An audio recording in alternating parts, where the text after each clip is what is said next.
Now, welcome back to the programme. A lot of people ringing and texting in about climate change. We'll come to that in a few minutes.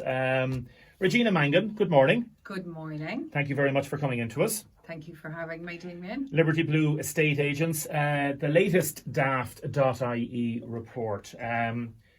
What are the headline figures before we dig deeper into it?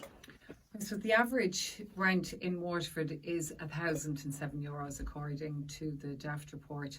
That is still €200 less than Limerick and €300 less than Galway per month.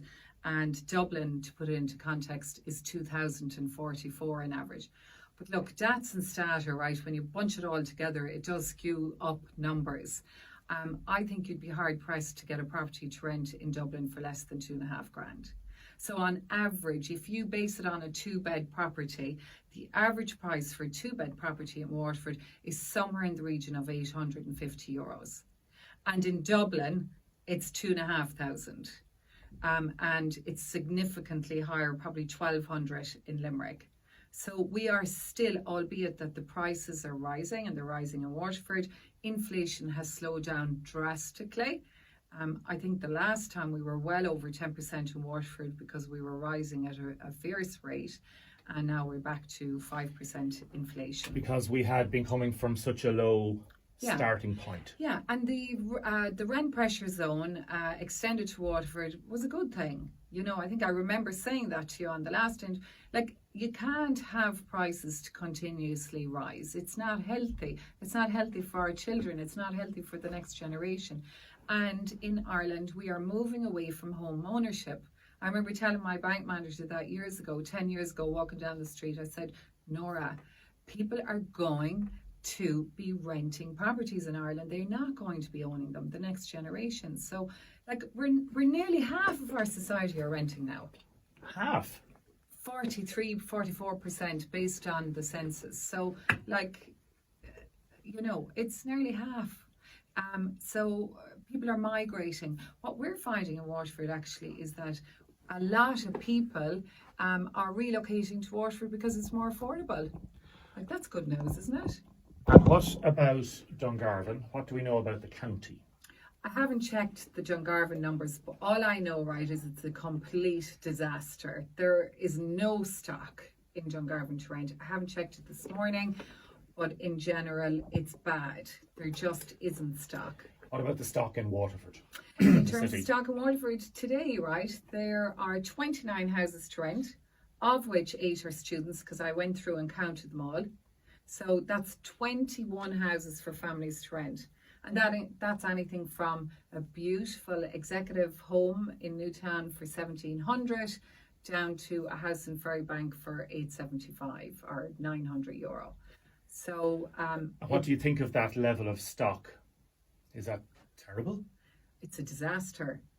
It's a disaster. Like, if you can imagine a wonderful jobs announcement now in the morning, let's just say, like, we're talking about Brexit. David McWilliams spoke at a conference that I was at last week in Dublin, and he reckons that Brexit is going to be a really good thing for Ireland. Now, obviously, he's not a fortune teller, but in his opinion, that there will be great opportunities for companies wanting to trade, obviously, in Europe, and Ireland is well positioned to take up on that advantage.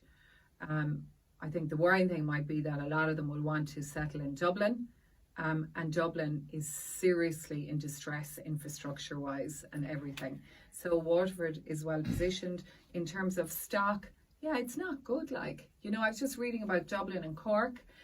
Like 25,000 new purpose-built rental homes are being built in Cork and Dublin over the next 5 years. There's none being built in Waterford, purpose-built rental properties. Why is that the case?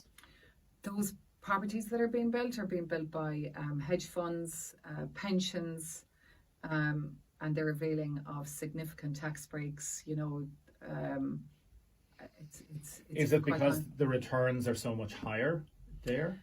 It is, yeah. I mean, the big issue here is obviously the cost to build. They're saying, you know, until building comes in line with affordability, then, you know, we are in big trouble here. Yeah, it is. It's the return on the investment. Is it a good time to invest in Waterford? For example, Rob Cass was quoted in the Sunday Business Post, well, not Rob Cass directly, but spokespeople for different people quoted, and that there should be, I suppose, more developments, and that this would allow, if the housing stock increased, this would allow for businesses to say, okay, we have houses for our workforce if we do decide to make an announcement. Yeah, we need stock. Absolutely, we absolutely need stock. But there is new housing developments coming online in Waterford. We've seen little to no construction over the last few years in Waterford, but there is definitely green shoots. But I suppose in terms of apartments, that's sort of solving a problem for the rental market. There's no apartments. There's no new apartments being built at all. None. So these are owner-occupier homes that are being built. So they're not going to help the rental supply. And we have to remember what's happening. Society is changing. So we have a whole load of different things happening. Young people are more transient. They don't want to be bogged down with a big mortgage and stuck in a place. They want to be able to live and have money and not be tied down. Then you have marriage breakdown. So that means instead of one home, it's two homes. Couples cohabiting together, maybe who don't want the commitment of buying a property.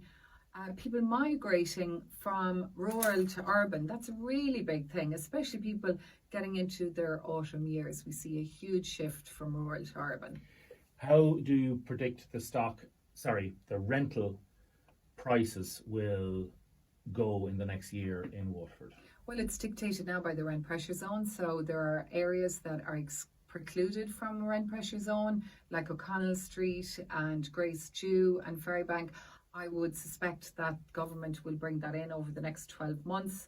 I think that's healthy. The rent pressure zone, 4% increase, it means everybody can budget.